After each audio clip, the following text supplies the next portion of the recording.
Hi friends, எல்லாருக்கும் வணக்கம். Welcome to the world of education channel.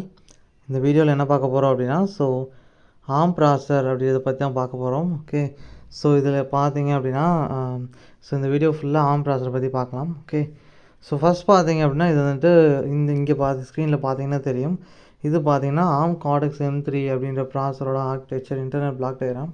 Okay, இது பார்த்தீங்க அப்படின்னா கார்டெக்ஸ் M3யோட அதே ஆர்கிடெக்சர் தான். ஓகே, தென் பார்த்தீங்கன்னா இந்த மாடியூலில் பார்த்தீங்கன்னா அந்த ப்ராசஸர் வந்துட்டு யூஸ் பண்ணிக்காங்க. சரியா, இந்த மாடியூலில் இங்கே ஒரு சிப் இருக்குது தெரியுதா?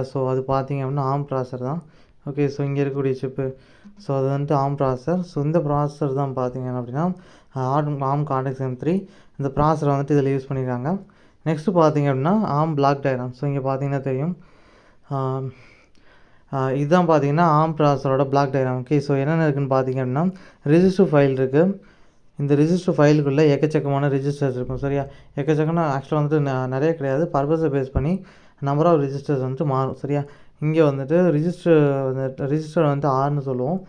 அதனால் வந்துட்டு இப்போ 0th ரிஜிஸ்டர்னால் R0 அப்படி சொல்லுவோம். சரியா, இங்கே பார்த்தீங்கன்னா R0, R1, R2, R3, R15 வரைக்கும் போகுது. பார்த்தீங்களா, இங்கே பார்த்தீங்கன்னா தெரியும். இதுதான் பார்த்தீங்கன்னா மொத்தமாக 16 ரிஜிஸ்டர் இருக்குது. Register R02 register R15. சரியா, மொத்தமாக பார்த்தீங்க அப்படின்னா 16 ரிஜிஸ்டர் இருக்கும். சரியா, அடுத்து பார்த்தீங்கன்னா ஆப் கோடுன்னு இருக்குது. தென் பார்த்தீங்கன்னா இங்கே பார்த்தீங்கன்னா தெரியும், இங்கே பார்த்தீங்கன்னா தெரியும் ஆப் கோடு, ஆப்ரன்ஸ் இதெல்லாம் இருக்கும். ஓகே, ஆப் கோட் அப்படின்றது பார்த்தீங்கன்னா நம்ம வந்துட்டு ஆப்ரேஷன் பண்ணுறதுக்கு எழுதக்கூடிய ப்ரோக்ராம். ஆப்ரன்ஸ் அப்படின்னா ஆப்ரேஷன் பண்ணுறதுக்கு கொடுக்கக்கூடிய டேட்டா. அடுத்து பார்த்தீங்கன்னா control unit, then arithmetic and logic unit இருக்குது. அரித்மெட்டிக் அண்ட் லாஜிக்கல் ஆப்ரேஷன்ஸ் பண்ணுறதுக்காக இதை வச்சுருக்காங்க. ஓகே, கண்ட்ரோல் யூனிட் பார்த்தீங்க அப்படின்னா இங்கே வந்துட்டு இந்த டேட்டா ரூட்டிங் பண்ணுறது, இன்ஸ்ட்ரக்ஷன்ஸை கைட் பண்ணுறது, இந்த மாதிரி வேலைலாம் பார்க்கணும். சரியா, உதாரணத்துக்கு அதாவது இன்ஸ்ட்ரக்ஷன் ப்ரோக்ராமுக்கும் அரித்மெட்டிக் அண்ட் லாஜிக் யூனிட். சரியா, அதுக்கும் வந்துட்டு கனெக்ஷன். இது என்ன பண்ணோம் அப்படின்னா, இப்போ உதாரணத்துக்கு நம்ம அடிஷன் ஆப்ரேஷன் பண்ணோம் வச்சுக்கோங்களேன். அந்த அடிஷன் ஆப்ரேஷன் அப்போ என்ன பண்ணோம் அப்படின்னா, அப்போ அடிஷன் வாங்கினா ப்ரோக்ராம் கூட கண்ட்ரோல் யூனிட் எடுத்து அரித்மெட்டிக் அண்ட் லாஜிக் யூனிட் கொடுக்கும். அங்கே என்ன பண்ணோம் அப்படின்னா ப்ராசஸ் நடக்கும். சரியா, இதுதான் பார்த்தீங்கன்னா இந்த கண்ட்ரோல் யூனிட்டோட வேலை. அடுத்து பார்த்தீங்கன்னா address, main memory, data. Okay, இப்படி ஆக்சுவலாக வந்து இது முழு வார்த்தை கிடையாது. அட்ரஸ், மெயின் மெமரி, டேட்டா அப்படின்ட்டு பார்த்தீங்களா. ஒன்றும் இல்லை, இது வந்துட்டு அட்ரஸ். தென் இதில் வந்துட்டு 3 திங்ஸ் இருக்குது மொத்தமாக.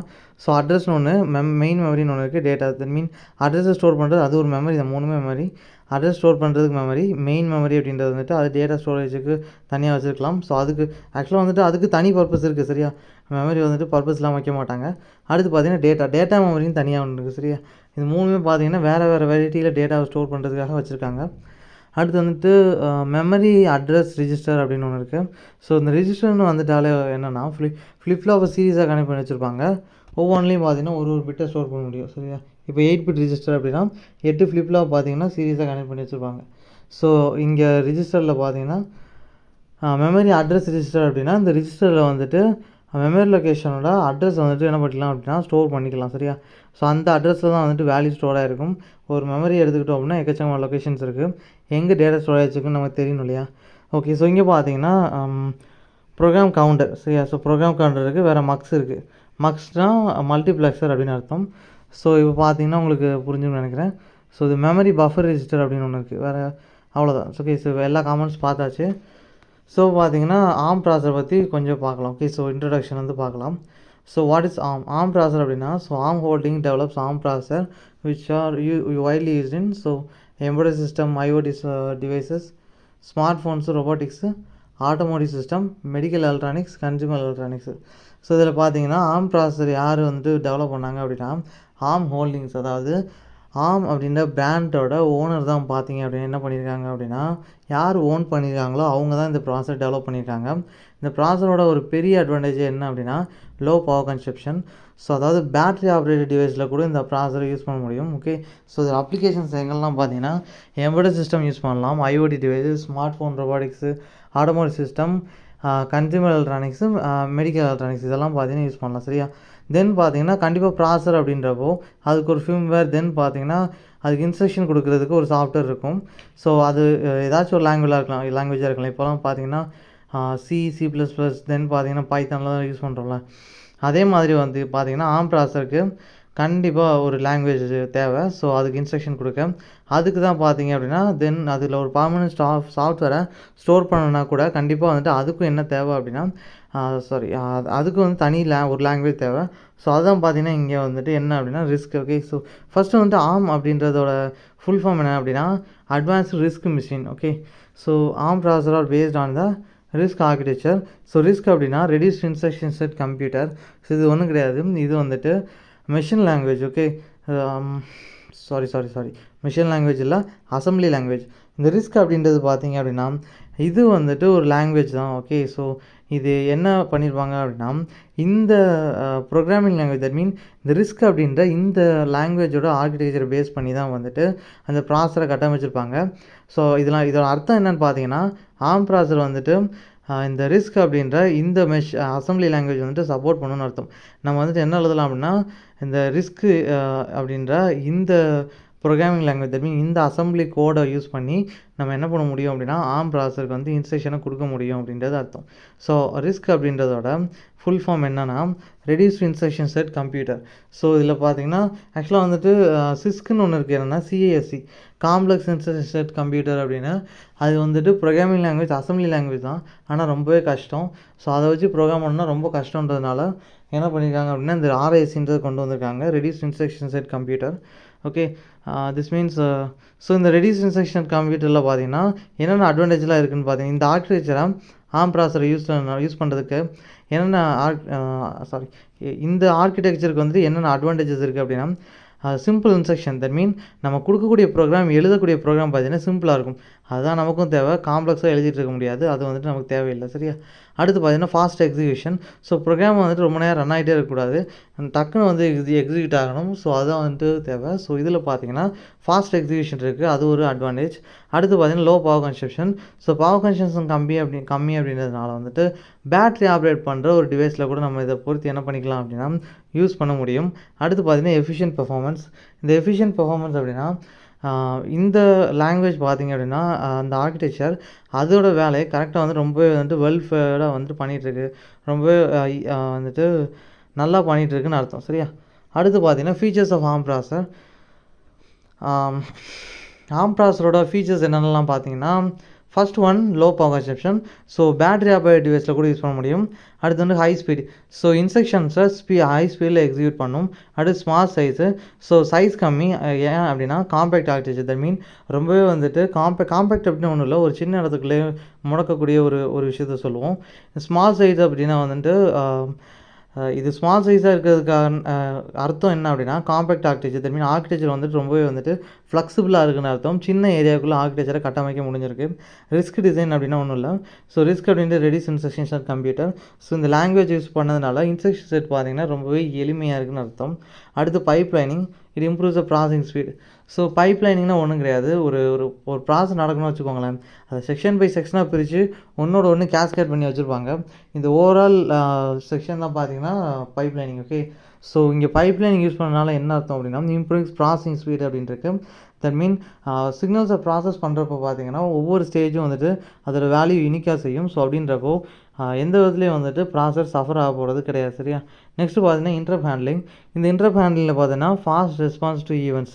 ஸோ இன்டரப்ட் ஹேண்ட்லிங்லாம் இன்டரப்ட் அப்படின்னா என்னென்னா ஒரு ஈவெண்ட் நடந்துகிட்டு இருக்கும், ஒரு ப்ராசஸ் வந்துட்டு ஒரு ப்ரோக்ராம் வந்துட்டு ரன் பண்ணிகிட்டு இருக்கும்போதே எக்ஸ்டர்னாவோ இல்லை வந்து நம்மளை மேனுவலாகவோ பார்த்தீங்க அப்படின்னா ஏதாச்சும் ஒரு குறிக்கிடக்கூடிய ஒரு சிக்னல் அனுப்பணும் அப்படின்னா அது போயிட்டு சடனாக அந்த ப்ரோக்ராம் எக்ஸிக்யூஷனை ஸ்டாப் பண்ணும். இந்த ப்ராசஸ் பேர் interrupt. Okay, so interrupt handling அப்படின்றப்போ ஏதாச்சும் ஒரு முக்கியமான சிக்னல் நம்ம ப்ரோக்ராம் எக்ஸிக்யூட் பண்ணும்போதே வருது அப்படின்னா கூட அதுக்கு முக்கியத்துவம் கொடுத்து என்ன பண்ணணும் அப்படின்னா அந்த வேலையை ஃபஸ்ட் முடிக்கும். சரியா, ஸோ இந்த மாதிரி பண்ணுறதுக்கு பேர் இன்டரப்ட் ஹேண்ட்லிங். அடுத்து பார்த்தீங்கன்னா real time capability. So useful in IoT and embedded systems. Okay, so real time கேப்பபிலிட்டினா என்ன அர்த்தம் அப்படின்னா நம்ம வந்துட்டு நம்மளோட ஃபிசிக்கல் தன்மை இயல்பான வாழ்க்கையில் கூட டெக்னாலஜியில் இந்த ப்ராசஸரை வந்துட்டு யூஸ் பண்ண முடியும்.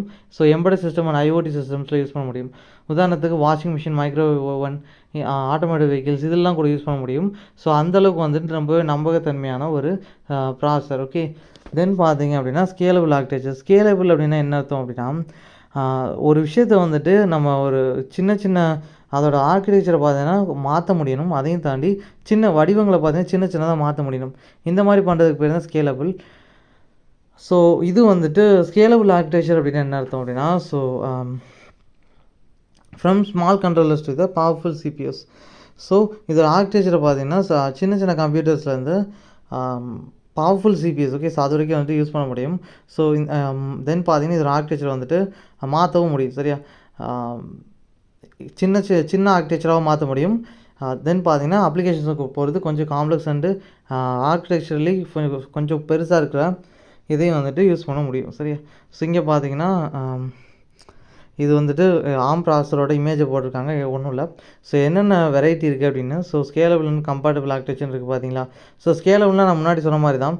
ஸோ இங்கே பார்த்தீங்கன்னா தெரியும், ஆம் கார்டெக்ஸ் M0, ஆம் கார்டெக்ஸ் M0 ப்ளஸ்ஸு, ஆம் கார்டெக்ஸ் M3, ஆம் கார்டெக்ஸ் M4, ஆம் கார்டெக்ஸ் M7, சரியா. ஸோ இந்த மாதிரி வெரைட்டியாக வந்துட்டு இருக்குது நமக்கு ப்ராசர். ஸோ இந்த ப்ராசரில் பார்த்தீங்கன்னா ஃபஸ்ட்டு வந்துட்டு 90 micrometre. So low cost low area 90 மைக்ரோமீட்டர்னு ஒன்றும் இல்லை. ஸோ உள்ள டிரான்சிஸ்டரோட சைஸ் தான், சரியா. நெக்ஸ்ட்டு பார்த்தீங்கன்னா ஸோ இங்கே போக பார்த்தீங்கன்னா ஸோ என்னென்ன வந்துட்டு இந்த ப்ராசர் வந்துட்டு எங்கெங்கெல்லாம் யூஸ் பண்ணலாம் அப்படின்றத பொறுத்து போட்டிருக்காங்க. ஸோ இங்கே பார்த்தீங்கன்னா தெரியும். So digital signal control processor with DSP, accelerator SAMD, floating point, okay. Then இந்த ப்ராசரு ஆன் கார்டெக்ஸ் M4 அப்படின்ற ப்ராசர் பொறுத்து தான், அதை பற்றி தான் போட்டிருக்காங்க, okay. Digital signal control processor with DSP. So இது வந்துட்டு ஒன்றும் இல்லை, இது டிஜிட்டல் சிக்னல் கண்ட்ரோல் பண்ணுற ஒரு ப்ராசர் தான். அண்ட் பார்த்தீங்கன்னா டிஎஸ்பி ப்ராசரும் வந்து இன்டகிரேட்டடாக இருக்குது, okay. So then accelerator SAMD and FB இதெல்லாமே இருக்குது அப்படின்னு போட்டிருக்காங்க, ஓகே. தென் மற்ற ப்ராசரை பற்றி இங்கே கொடுத்துருப்பாங்க. ஸோ இதான் வந்துட்டு இந்த இமேஜில் இருக்குது, ஓகே. ஸோ அடுத்து பார்த்தீங்க அப்படின்னா ஸோ இது வந்துட்டு முன்னாடி பார்த்த மாதிரி தான். ஸோ ஆம் கார்டெக்ஸ் M3யோட ஆர்கிடெக்சர், ஓகே. ஸோ இது ஒரு ஸ்க்ரீன்ஷாட் என்ன கூட எடுத்துக்கோங்க, இட்ஸ் ஓகே. ஸோ இதில் இருக்கிற பார்ட்ஸ் என்னென்னா WISC இருக்குது, WIC, NVIC இருக்குது, DAP இருக்குது. தென் DAP இதுக்கு முன்னாடி பார்த்தோமா, இல்லை, it's okay. So memory production unit, serial wire viewer, ETM, data watch points, flash patch, bus matrix, code interface, SRAM and peripheral IF, okay. உங்களுக்கு எக்ஸாம் கூட இது தேவைன்னா கூட ஸ்க்ரீன்ஷாட் எடுத்துக்கோங்க, ஓகேவா. நெக்ஸ்ட்டு பார்த்தீங்கன்னா ஷோர். ஸோ இது அளவுக்கு ஆர்கிடெக்சர் நமக்கு போதுமானது. ஸோ அடுத்து பார்க்கலாம் ஆம் ஃபேமிலியில் என்ன நல்லா இருக்குன்ற பார்க்கலாம். ஸோ இங்கே பார்த்தீங்கன்னா கார்டெக்ஸ் M, ஆம் கார்டெக்ஸ் M, ஆம் கார்டெக்ஸ் A, ஆம் கார்டெக்ஸ் 6, தென் பார்த்தீங்கன்னா ARM 7, ARM 9, ARM 11, okay. So இதெல்லாம் பார்த்தீங்க அப்படின்னா ஆம் ஃபேமிலிஸ் இருக்கக்கூடிய ப்ராசர், ஓகே. ஸோ இந்த ஆம் கார்டெக்ஸ் M பார்த்தீங்கன்னா மைக்ரோ கண்ட்ரோலர் அண்ட் IoTஸில் யூஸ் பண்ணுவோம், ஓகே. ஸோ என்ன தான் வந்துட்டு மைக்ரோ கண்ட்ரோலருக்குள்ளேயும் மைக்ரோ ப்ராசர் இருக்க தான் செய்யுது. ப்ராசரையும் தாண்டி இன்டர்னலாக வந்துட்டு நிறைய காம்பனன்ட்ஸ் ஒன்று சேர்த்து மைக்ரோ கண்ட்ரோலராக உருவாக்கி வச்சுருப்பாங்க, சரியா. அடுத்து பார்த்தீங்கன்னா கார்டெக்ஸ் A. ஸோ அப்ளிகேஷன் ப்ராசர்னு போட்டிருக்கு. ஸோ அப்ளிகேஷன் ப்ராசர் ஒன்றும் இல்லை, கம்ப்யூட்டர் பேஸ் பண்ண அப்ளிகேஷன்ஸ், ஓகே. உதாரணத்துக்கு வந்துட்டு ப்ராசஸிங் மட்டும் பண்ண வேண்டிய ஒரு இடத்துல தேவைப்படுது அப்படின்னா ஆம் ப்ராசரை மட்டும் யூஸ் பண்ணிக்கலாம், சரியா. கார்டெக்ஸ் A மட்டும். உதாரணத்துக்கு ஒரு கம்ப்யூட்டரில் ப்ராசர் மட்டும் இருந்தால் போதும், கண்ட்ரோலாக தேவை கிடையாது. இப்போது வந்துட்டு மைக்ரோ ப்ராசர் பார்த்தீங்கன்னா ஜென்ரல் பர்பஸ், மைக்ரோ கண்ட்ரோலர் பார்த்தீங்க அப்படின்னா அப்படி கிடையாது, டெடிகேட்டட் பர்பஸுக்கு யூஸ் பண்ணுவோம். ஆம் கார்டெக்ஸ் R பார்த்தீங்கன்னா ரியல் டைம் சிஸ்டம்னு ஒன்றும் இல்லை, நம்மளோட இயல்பான வாழ்க்கைகளில் யூஸ் பண்ணக்கூடிய ஒரு மிஷினரியில் யூஸ் பண்ணலாம். உதாரணத்துக்கு ஆட்டோமேட்டிக் காரு, ஓகே. தென் பார்த்தீங்கன்னா ARM 7 ஓல்டர் எம்பெடட் சிஸ்டமில் யூஸ் பண்ணியிருக்காங்க. தென் ARM 9 பார்த்தீங்கன்னா இண்டஸ்ட்ரியல் அப்ளிகேஷன் யூஸ் பண்ணலாம். ARM 11 ப்ராசர் பார்த்தீங்கன்னா மல்டிமீடியா அப்ளிகேஷன் யூஸ் பண்ண முடியும், ஓகே. ஸோ இதெல்லாம் தான் பார்த்தீங்க அப்படின்னா ஆம் ப்ராசர் பற்றி இன்றைக்கான வீடியோவில் பார்த்துருக்கோம், ஓகே. ஸோ தேங்க்யூ ஃபார் வாட்சிங் திஸ் வீடியோ. ஸோ இன்னொரு வீடியோவில் பார்க்கலாம், ஓகே.